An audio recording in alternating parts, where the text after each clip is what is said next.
So what's going on, everybody? Welcome back to the third day of Masterclass 5.0 based on the 2CT. Whoop, whoop. Guys, I can see in the chats in the group that you guys, a lot of you are doing extremely well already. You've picked things up ridiculously quickly. And I think it was just a matter of time, to be honest with you. As I've mentioned before, this has been around for about a year. We talk about it on the sessions, on the live sessions, in the reviews, all of the time. I just think you guys needed some clarification. And I just can't tell you how pumped and how amped I am to see how well you guys have picked it up. You've accepted it, you've adopted it, and you're taking trades, which is absolutely incredible. Day one, we went over the fundamental principles of the actual concept itself. Day two, we worked extremely hard to explain the currency strength and weakness, identifying the sentiment of the market. And then today we're going to go over some examples on the 4H and 15-minute time frame. Tomorrow we're going to go over examples on the 1 hour and 5 minute. I just want to say to every single one of you who's out there asking questions, whether we take trades using the 5 minute, or we take trades using the 15 minute, or we take trades using the 4 hours mentors. Once you understand this concept and really understand the fundamental principles of it, the world's really your oyster at that point. Because remember, this strategy is simply just based on the fact that a candle has to close bearish and a candle has to close bullish.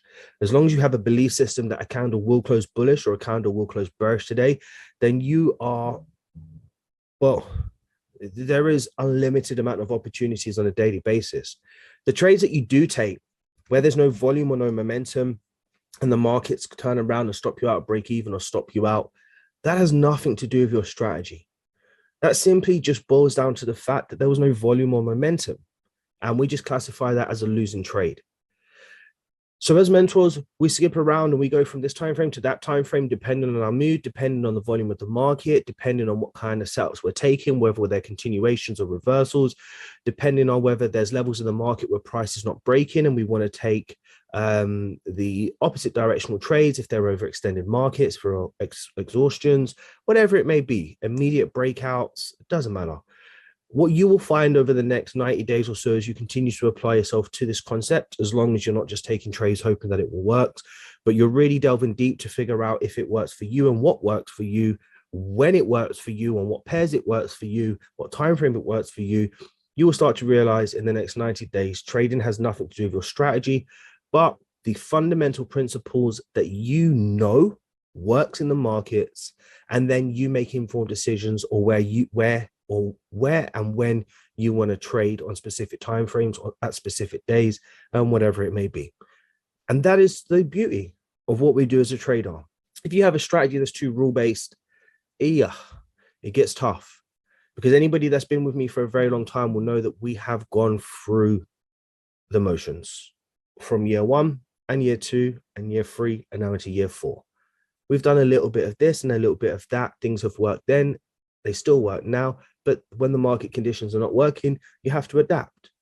And if you can have an arsenal of skills amongst the tools that you have, and you're able to take advantage of different variations, but using the same fundamental principles, you're laughing all the way to the bank, all the way. So I hope that, again, you continue to apply yourself, guys, over the next 90 days, not just take away a little bit here and a little bit there from the next 5 days and then just think everything's going to be okay. Please think about those things. And without further ado, let's get on with the show. So today we're going to be looking at 4H and 15-minute examples. Now, I just want to highlight something to you, and I've just mentioned it here. It's very obvious that some days in the market, when the markets are not moving and there's no volume, we identify that through wick rejections, indecision candles, or price even failing to break above or below structures. When you have this information, what do you think you should be looking for in terms of your trading setup? Do you think you should be looking for retests, double bottoms, double tops, 50% retracement trades? What do you think you should be looking for? No, just a breakout. Correct. Simple breakouts. Now, let me ask you a question again. Do you think that every single breakout that you take is going to win? Let's say we're identifying this area of the market. And we can see there's multiple wick rejections, price failing to break above and below, and then price breaks out, you take this trade. Do you think you're going to win all of them? Absolutely not. Absolutely not. But let's say we're looking at the market conditions, and this is where your perspective needs to start changing. Let's say you did take this breakout. This doesn't make you a bad trader. In actual fact, this just means that you're the trader that takes a trade based on his rules and the plan that he set out or she set out. But let's say you did take this trade and you took a loss or break even or whatever it may be. You continue to remain patient on Monday and Tuesday and Wednesday. I know it's not Monday, Tuesday, and Wednesday, but just work with me because it's not about specifics here. This is about the fundamentals, right? Everybody understand what fundamentals mean. Well, I'm not being patronizing, I'm sure you do, but this is about fundamentals, right? So you take a trade on Monday, you lose. You don't take a trade on Wednesday, Tuesday, Wednesday, or Thursday because you can see the volume is very thin. Now you come back Friday as the patient trader that you are, and you identify that price breaks out of this structure during a higher volume period or during the Asian session. What is the first thing that we need to check once this price breaks out of this structure? Correlation. Very good. Let's be more specific. The strength of AUD. Currency strength. Very good. The strength of what? USD. Very good. And the weakness of what? AUD. Very good. If we go over to Aussie dollar JPY, or what's the other Aussie dollar pairs? Aussie dollar CAD, and we can see that the 4H candle is also closing bearish. We can now identify that Aussie dollar is weak, USD is strengthening, and or just Aussie dollar is showing signs of strength. Once we have this information, do you think this is a good time to take a trade? Yeah, I believe so. Okay. Repeat the question, Rox. I didn't get there. I said, if we identify that Aussie dollar is strengthening across the board and we understand the sentiment of the market, it doesn't matter what time it is to here. This is just hindsight, not hindsight. This is just for illustrative purposes, okay? Aussie dollar is strengthening. Weakening. We're identifying USD strength. We took a trade on Monday that lost, but we're patient Tuesday, Wednesday, and Thursday because we're patient traders. We come to the markets on Friday, and during the Asian session, this candle breaks out. We check the strength and the weakness, and we identify that. Can we now identify this as a potentially a good trade? Yeah. Sure. Okay. Yes. Yes. Now, before we look at the trade idea here, can I just shift your attention to the most important aspect? You took a trade on Monday, and you continue to recognize that on Tuesday, Wednesday, and Thursday that the volume in the markets was thin. Because of your patience, you now have an area in the market where price is broken below, and you've gathered the evidence across the sentiment of the market that Aussie dollar is weak and USD is strong. Aussie dollar JPY and Aussie dollar CAD are also pushing bearish at the same time and has closed bearish. This is what we call a high probability trading setup. This is the epitome of your success as a trader. This is how you become successful and make money. If you can do this, accept a losing trade and be patient for the days there are no trades. Once you identify a setup, another question, just so we're managing expectations here, if the price breaks below the structure and everything lines up and you decide that you want to take this trade, can this trade still lose? Yeah. If you lose, Yes. thank you. If you lose this trade in a week, that's your second trade, let's say, you're down 2R. What are we relying on to make us money? A perfect strategy? Perfect setup? Process, repeating activities every day. Repeating the same process every single day, allowing the probabilities to play out for us, and of course, our edge, which is our risk-reward ratio. Okay? We're painting a picture here that's very important. Now, let's say we were that patient trader and we identified that this was the area we want price to break out of. We've now identified that. It's time to look for a trading opportunity with everything else that we've identified. How do we take this trade? Traders, all you're simply doing is isolating your structural low, your high, and around your 50% mark. This is all you're doing. Once you isolate this area, you're then simply scaling down to your entry time frame. On this occasion, is your 15-minute time frame. You will start to see the sentiment make a lot more sense when you start scaling down here. We also see an area in the market where price was consolidating. We finally have the breakout of this consolidation back to the downside. Now we start to identify structures in the market that's forming potentially what we can identify as a structural high, lower, higher, potential lower, low. Now, anybody look at this and see this as super confusing? On this Anybody? thing, Anybody? on No. Okay, let me Right. tell you something. And this is where the magic happens. What does this red line represent? the close. Which close? The close of the 4H candle. The information that we are deciding to take a sell is based on what side? Left or right? Left. Right. It's not the right, it's the left. We've scaled down because we've identified all the information before scaling down. The information we need is to the left. Irrelevant in terms of entry. Thanks for calling me out on that one, Charlie. Irrelevant to your entry. This is the information that told you it's time to scale down to look for a trade on this side. Okay? Now, once you come to the right side of this red line, all you are simply looking for is for the market to show an indication of that continued bearish sentiment that we previously got from the information from the right.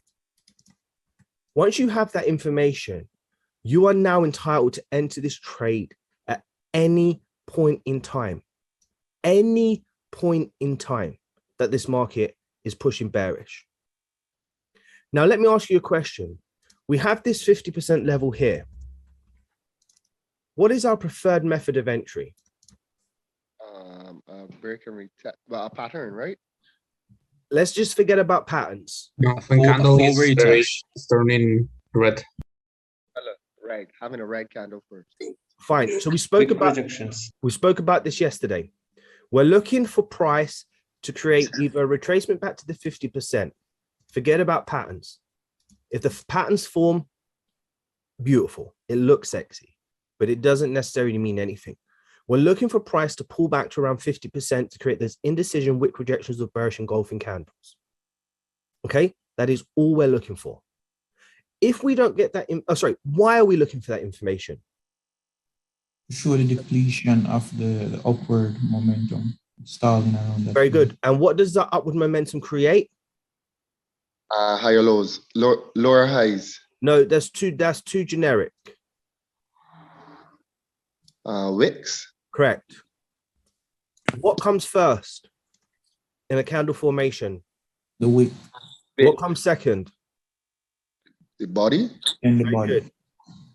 When does this 4H candle, this current 4H candle on the right side turn red?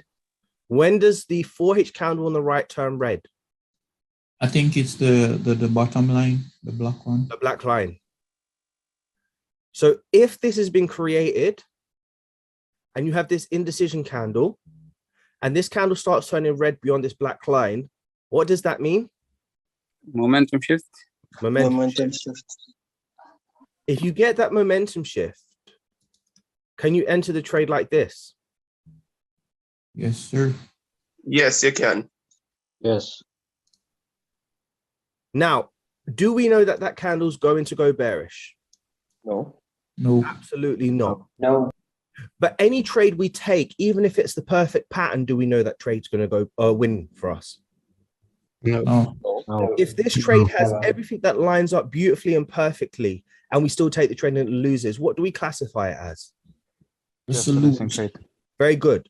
So why do we need to wait for extra confirmation to take a trade when we can already identify the wicks form, the momentum starting to move in our direction, the previous candle closed bearish, Aussie dollar is weak, USD is strong, and at this black line, the 4H candle's already turned red. Why do we need anything more? We need nothing more other than a belief system that at some point today, a candle has to close bearish and a candle has to close bullish. When we scale down, this trade looks like trash. But if you think about it, as we built this trade up with the story and the information we're collecting, how much more sense does it make? Now, a lot. while retail traders are waiting for this,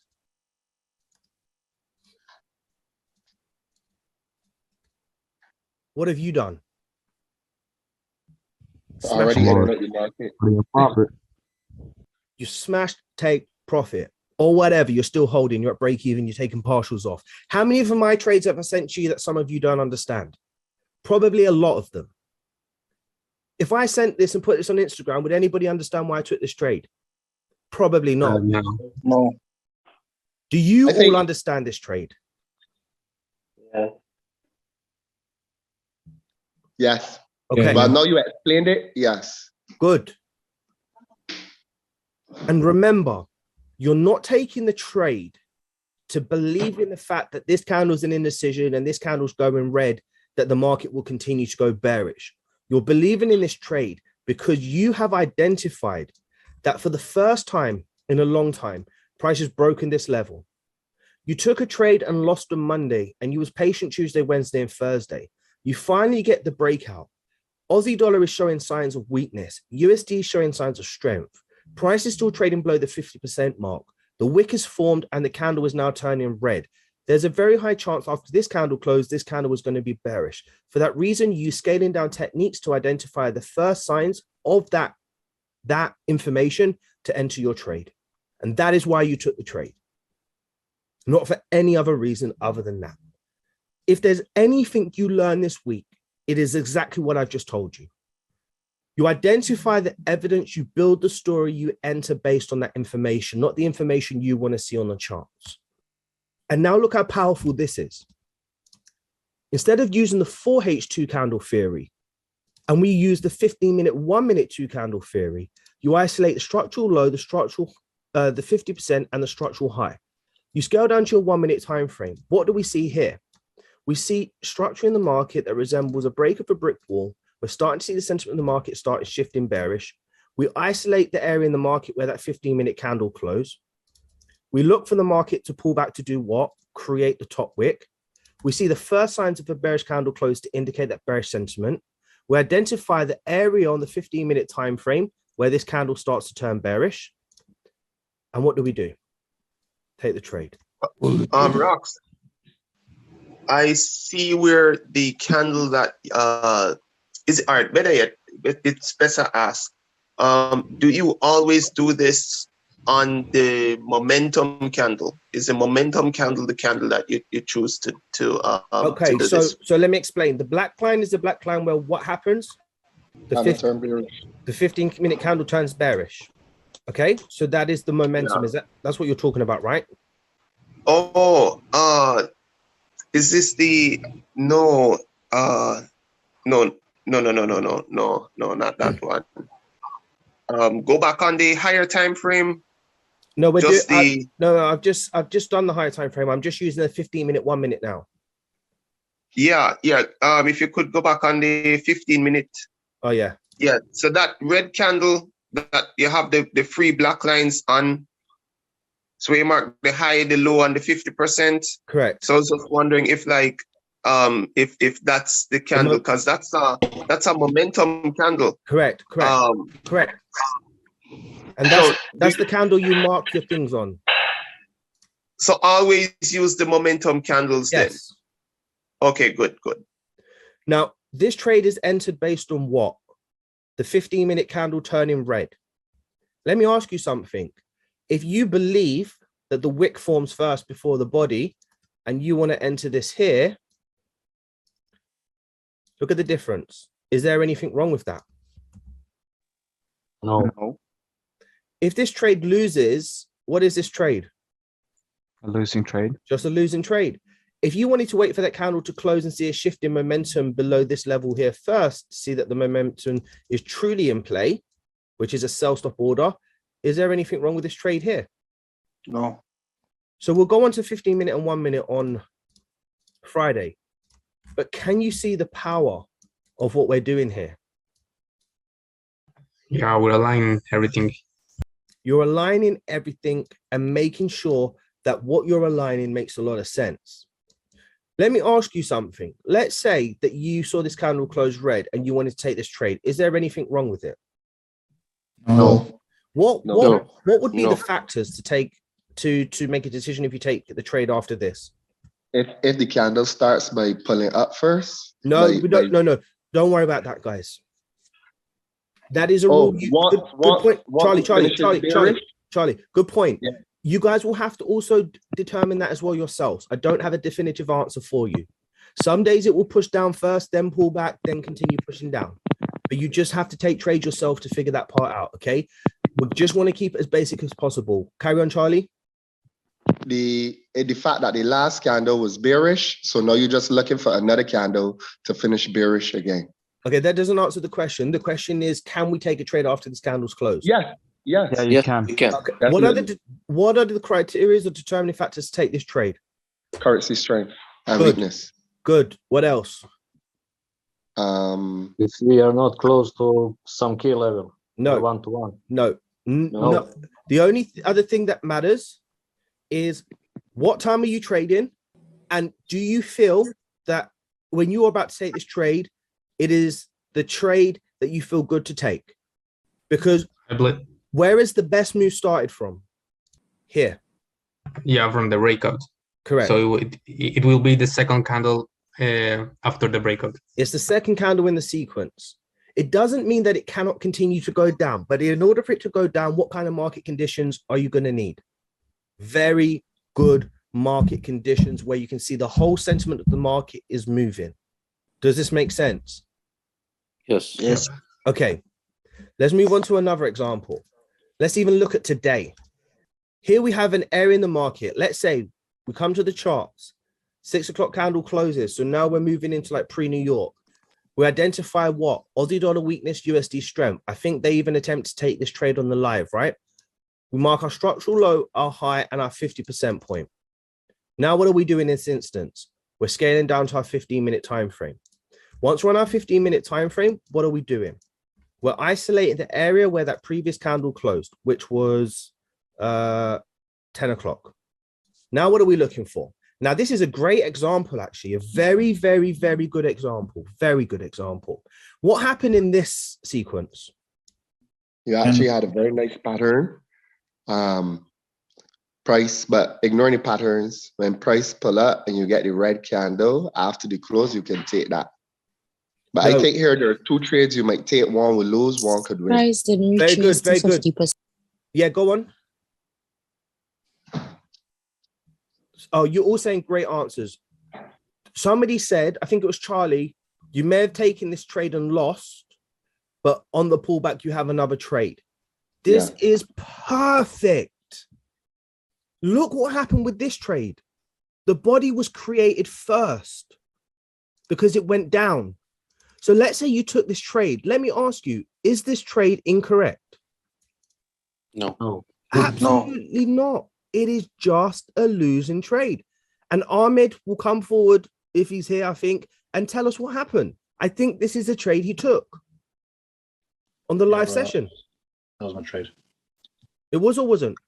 Yeah. Exactly. Now, you ask me, right, traders, you ask me, Rock, should we wait for the wick first, or what if it pushes down first? I don't care. You shouldn't either. You've created the belief system and identified all the evidence and confirmation you needed here on the left. Once you get to the right, you're only looking for information that does what? Tells you that the market can continue looking going bearish. If you take this trade and lose, are you going to feel pissed about it? No. Let's keep it real with humans. Yeah. We're gonna. I have a question. Okay, go on. Is it that you don't necessarily have to wait for a 50% retracement? Okay, so again, the answer to that question is this.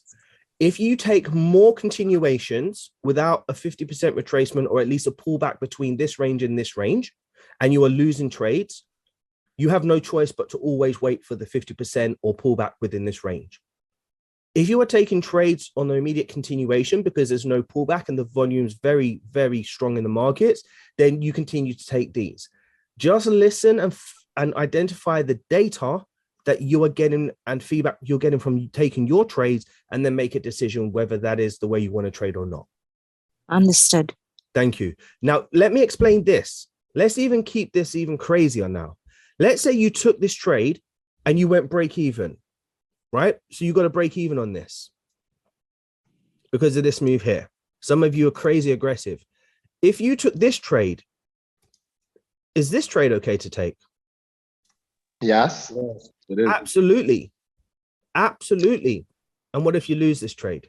Are you going to feel pissed? No. Yes. Well, you are, but it's just a That's my losing trade. PC. Very good. Because when we continue just to follow the plan and the process, and we get this information and we take this trade, what happens? Smart it, profit.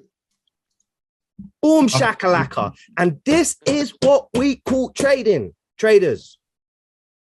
I'm sorry if I'm blowing up anybody's ears right now, but this is what we call trading.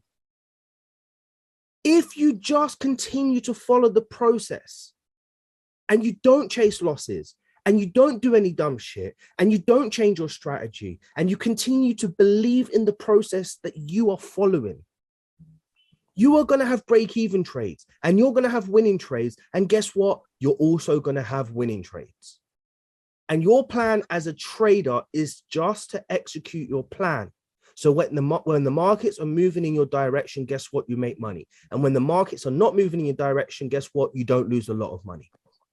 And this is trading. Did we change our belief system? Did we change our strategy? Did we change our perspective? Did we get distracted by the noise? Did we look for the perfect setup or the perfect retest? Did we say, I fear taking this trade, so I'm going to wait for the breakout retest? We just execute. Some will win, some will lose, and some will be break even. So this is example number 2. Does everybody understand this one? Okay, let's take a look at this. Let's say the market conditions close bearish here, all right? And we want to take a trade. Let's say the markets now, after taking this trade, does this. We scale down. We isolate the area where that previous candle closed. What time does it close in the morning? Okay, we're pretty lucky. We didn't get an entry. All right, cool. Let's just say, fine. Let's do this. That. Go back to the 4H. This previous candle closed bearish. Rock. Yeah. Could you go back to what you were doing just now? I just want to make a point or ask a question. If we did get an entry by the second black line, that would be a good trade. But if you got an entry above by the other red candle, that would be a bad trade because it's above the level that we're talking about, right? Right. The behavior changes. Okay. The behavior changes on this black line. Right. Not here. Right at this point. Guys, maybe you would have got triggered into this. But again, I'm not afraid to say you would have. I've just seen this now. Let's say you did get triggered into this, yeah, because this was a trade you took a loss. I couldn't care less, whatever. Screw you. This is not the point I'm trying to make, okay?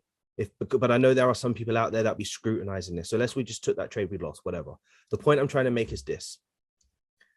If the market closes bearish and we're looking to take a trade, right, between this region here, I think we could either, in this instance, I think we could either just do this, guys, as well. You see how I'm just using a little bit of common sense / logic here to identify a decent enough range, all right? So maybe we do this on this candle. I wouldn't do it on this candle. That's just ludicrous to me. Firstly, the candle just looks mad. It looks big. It just doesn't make sense. Maybe I don't do it on this one. I can't give you definitive rules and answers to your questions, and so you can go and write a plan, but just gauge it. It kind of makes sense to use this range. It kind of doesn't make no sense to use this range. Who am I kidding? So let's just use this, right? Now, come to the charts. You see this happen. You look for a trade. You take the trade. Let's say you lose it or you don't because there wasn't an entry. Price creates this huge wick to the downside and this candle closes bullish. Can you take a sell on the next candle? If we're going to use a 2-candle theory, I'd say no. But if we're going to believe that the next candle can be bearish, then sure. Correct. Right. And that is exactly the point. Remember, traders, you are relying on a belief system that something will work out because you've seen it work out before. That candle does indicate to us the sentiment of the market is bearish. And there's a high chance that it will continue bearish. But based on your belief system, you cannot go against that by taking this as a sell when that previous candle closed bullish. And the reason for that is because if you lose the trade, the only excuse why you lost the trade is because you took the trade when the previous candle wasn't bearish. you're better off doing one or two things. Waiting for this candle to close bearish and taking the next candle as bearish. Let's give you another example here, right? And you guys, if some of you are saying, oh, you're just showing us winning trades, well, of course I bloody am. Of course I am, because everything that looks shit or didn't go down is just a losing trade. So I don't care about that. I'm simply just looking for examples that you can now go and identify yourself, print off and put on your wall and look for. There's no point believing in and looking at something that doesn't work. It's better to believe in something that you can see that works, right? And examples that work. So let me ask you a question. This candle closes bullish. Does this candle close bullish enough to warrant to take a trade? This is such a better example. Actually, we had an opposite example here. This means what? No trade. Even if we get a 50% of the previous candle, right? Just remember that. If this candle closes bullish, can we take a trade after this? Yes, sir. Okay. If this wick came down to, let's say, around 50% of this candle, can we take the trade? I wouldn't be taking it then. Okay, No. this is very tricky, isn't it? Very tricky. What does others think about this? I think just sticking to the principles of isolating the low, the high, and the 50%, I would say no. Okay. You would have to do that for the candle before. Okay, fine. I disagree. I would actually take it because you can treat the 50% retracement as a higher low, as a higher low trade, or you can trade it as a break above retest continuation to the upside, which it's the latter that I would use. So I would take it. Okay. I think in an instance like this, it would be obviously, again, discretionary whether you take a trade on the 50%. I think if you're sticking to the harder rules of price trading within the previous range of the previous candle, then you wouldn't. What I would say in this instance, if there was a strong pullback to this area here, and I could still see now at this time, Aussie dollar was strong, USD was weak, and it created the wick and then started to push bullish, I think I would be more focused on still looking for that trade on the breakout when this candle turns bullish, versus looking to take a buy when this candle is pushing bearish and it's broken this previous low. Just my thought process. Do you understand? Hey, can I ask a question? Yeah. Not to try and make anything complicated, but let me just get this. So this level right here, right? Uh-huh. If the wicker of this current candle actually breaks below it, yes, and the lower time frame, wouldn't that like start a different trend? 100%, 100%. The whole trend will change. Yeah. So the only time you would actually think about buying if it actually breaks above here, correct, and the trend actually changes. Correct. Back. All right, cool. So I would still value this level in this sequence, but I will only validate the trade when it breaks out, if it doesn't trade within the range of the previous candle. Does this make sense? Yeah. Okay. So now we have this example here, right? And I'm glad we saw it, man. There's so many different variations and obviously candle formations. Let's say we isolate this, and I think this isn't a reasonable isolation here. Something like this for this situation. Guys, I would go up until the 75% retracement. But there are some instances, yeah, I will go up to 75%. Let me not confuse you, right? So this is what I would do.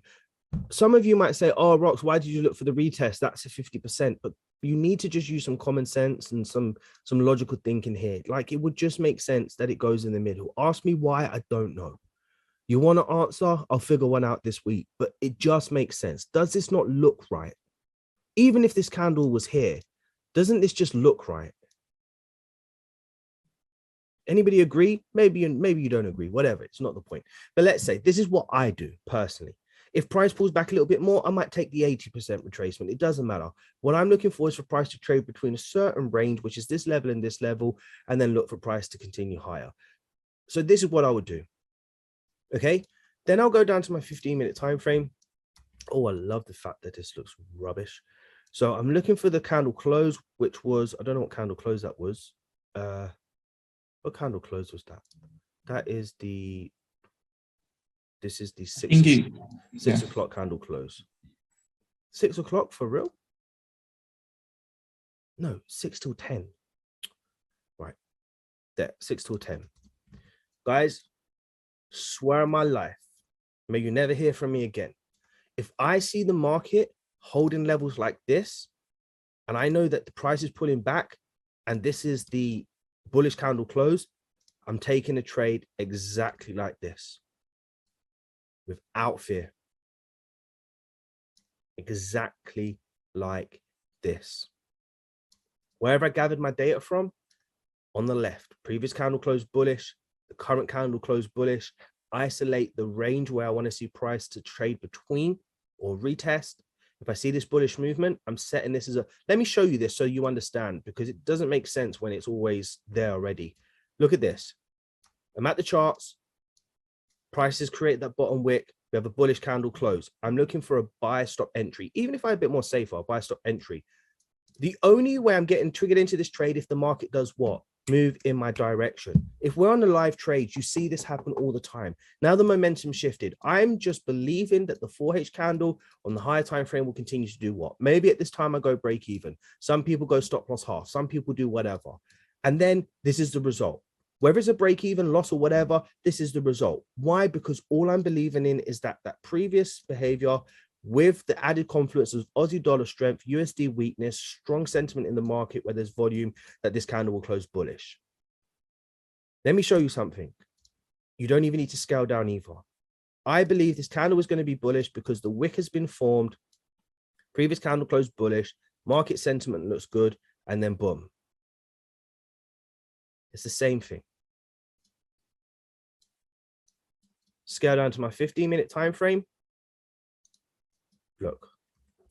Look, exactly the same thing. Okay, does this make sense? Okay. Rocks, a question. Yes. Can we enter doing something like this? Julian, to be honest with you, that line really doesn't mean anything. Okay. Unless you're trading a trend line strategy. I think what you guys want to do is start to undo the belief system that you have and start believing in this. And if you believe in this, then you don't need to do that, if you know what I mean. Hi, Rock. I got a question, please. Yes, hi, Dr. Shaw. Why don't you put a stop order slightly above the previous wick? This one? Yeah, above the previous wick, like on the 4-hourly chart. Oh, because I want to get in super early. Remember, I'm trying to get in after this wick is formed and the candle turns green. I don't need to believe in anything more other than the fact that the previous candle closed green. This candle's going to go green. And after it's created the wick, if it's green, it's going to continue green. So I want to enter as early as possible, not wait for more evidence of the market to push higher. Okay, if I wait for more evidence for the market to push higher, what happens here is I lose all this range of this candle. I lose all this range of this candle. I also then have to now have a much larger stop loss, which decreases my risk reward ratio, which was a 1-to-3 and now is a 1-to-7. So the moment it starts looking green, you just enter. Correct. Okay, thank you. Can I use the current candle as an illustration? Yeah. Current candle as an illustration. Okay. Who would take this trade? Who would take the sell after this trade? No. Okay, Robert Mileage says, sign me up. Maybe he's the type of trader that don't care how far the market's pushed, so he's in. Personally, guys, I'm not entering the trade, okay? This is the trade that I wanted to be in because this is the trade where the high volume starts in terms of the New York session. After this period, the day is done for me. But if you want to take this trade because you believe this closed red and next candle's red and you think there's still more volume in the market and the sentiment is still good, then take the trade. How would you have taken this trade? Well, okay, easy. You mark your low, your 50% and your high. You identify the candle close. So that's the close. Cool. So in terms of this trade, if you were doing the 2-candle theory and you're the type of trader that takes the immediate breakout without the wick pulling back into this area, then the ideal trade in this scenario probably would have been, after this candle closed. It's a bit iffy that it went down first, so I would have never taken this trade personally, but this would have been the immediate trade that you were to be taking, okay? If you're not waiting for the immediate trade and you're waiting for that wick to form, then what you're doing now in this instance is you are waiting for this candle to close bearish. And once this candle closes bearish to give you that now wick formation, you're now waiting for this candle to close, isolating a structural low, and then you're looking to place your stop loss above this area here. But I said, just like I said yesterday on a session on Euro USD, do not take the sell. I think it was Euro USD because the volume is low and the best moves have happened or whatever else. And guess what happened? The market went up. I'm now advising you not to take this trade because I believe that you've missed the best move in the market. And I just don't see any way for this market to continue going down at this point in the day. If anybody's looking for me to tell you that there's a key level here, don't take the trade. That is not the reason why. The reason why is because of the time of day it is, you've missed the best moves for the day, and you can already see that the volume in the market is thinning out. And there wasn't a pullback entry on this on the 15-minute time frame. Hey, Rox, I got a question. Hi. So the fact that it pushes down below first, it doesn't change anything, right? If it's during a high volume period, it's not going to change nothing. Okay. If it's, let's say this closes at 10 o'clock, there might be an initial move back to the downside because of the continued momentum. But then when, let's say, sellers take their profits off the market and then the volume starts to thin out between 10 and 12, you might have the pullback. But when New York gets involved, guess what? The volume might kick back in and you have this continuation move down. Very good point, actually, by the way. If this happens and it creates the wick first, and then it pulls back and you're not comfortable to take the 50% retracement, what do you take next? The breakout, yeah? That's it. That's all you do. Just reverse engineer your question and just take the breakout. Gotcha. Rock, a question. Hi. I just want one final confirmation that for two candle theory, we will have to consider the double tops and multiple wick rejections. Yeah, you are going to be looking, you're not looking for patterns. You're looking for wick rejections, indecision candles, or momentum candles in the direction you look to take the trade. Then when you identify them, you look for a sell stop entry for a continuation of that momentum, or a buy stop entry in a continuation of that momentum. Okay, thank you. The type of trader you are, if you adopt this concept, is if this candle closed red, the next candle closed red, right? Okay. That candle closed red. This candle closed red. Right. If you got into this trade, would it have been a winning trade? Can be, yes. More. Okay, but let's just say, hypothetically speaking, yes, it would have been a winning trade, okay? Okay. And then you don't get into this trade, but you want to take this trade. Isn't that the next best thing? Yes. Okay, let's give you one more example. Let's say that you identify this as a trading opportunity. If you got into this trade, wouldn't it have been a winning trade? Yes, definitely. Okay. Remember, this is all hypothetical. So we're not looking for like the answers that satisfy one's ears, but this would have been the winning trade. But you didn't take that trade. So you come into the markets and you look to take this trade. Is this the best trade or is that the next best thing? It can be just because I not necessarily don't know that trade is actually going to go bearish. So with that high momentum candle, I'm saying to myself is that the next candle is going to be bullish. Okay, yeah. But once you become more experienced, you would then reason that, wow, if I was in the market at this time, I can see that. Remember, this is what you have to have in the back of your mind. This is what's going to stop all of you getting in trouble. There's going to be one big move today. And once you have that information and you see that it's happened before you've got into the market, then guess what? Don't trade. I get you. I follow you now. Okay. And that is it, guys. Sometimes the big move's going to come London. Sometimes the big move's going to come for New York. As you scale down to the 15-minute time frame, what happens to your opportunities? If you trade in 15-minute and 1 minute or 1 hour and 5 minute, you have tons more opportunities. Right. So as you come to get to know your concept better, you'll realize, missed the best move. This morning, guys, when I saw you lot smashing it out before 8 o'clock, I knew my trading day was finished. I accepted it. I resigned to the fact that my trading day was done. If you lot are beating off the market before 8 o'clock and I have not got in a trade and I can see all these trades coming through, guess what that means? In the back of my mind, I've accepted that that is something that I like to follow. And that means that, wow, they've taken the best moves. Probably not even worth me getting to my charts. One, I'm not running there for FOMO, and two, I'm not trying to jump in anything thereafter. More often than not in a situation like that, what am I waiting for? New York session. And I'll see if there's a trade there. Why New York session cool for me? Well, because guess what? I trade 15-minute and 1 minute. So I only need a 15-minute candle move, not a 4-hour. Does this make sense, guys? Yes. Yeah. So, Rennie, is it necessary to use a 4H time frame? Yes, if you're using the 15-minute for entries.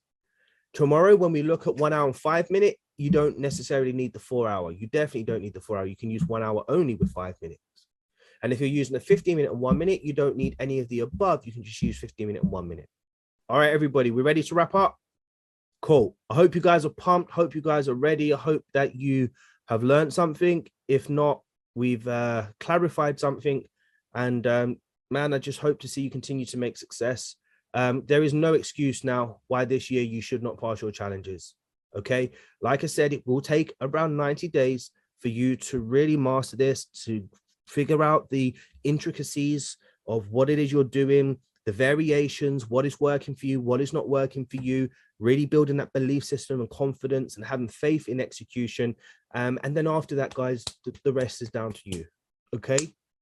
The rest is down to you. If I was you, I would go back to every single video and write a book or a PDF or whatever on this and make sure you keep it next to you. So every single time you start doubting, you refer back to that and you continue to build that belief system. This strategy is not going to make you money. This is just a tool. The markets is the place where you make the money. And then you guys are the ones that execute this tool. If you want to make it work, make sure you're mastering yourself first. You've got your shit in place and your perspective right, and then the rest will follow. Catch you guys soon. Take care.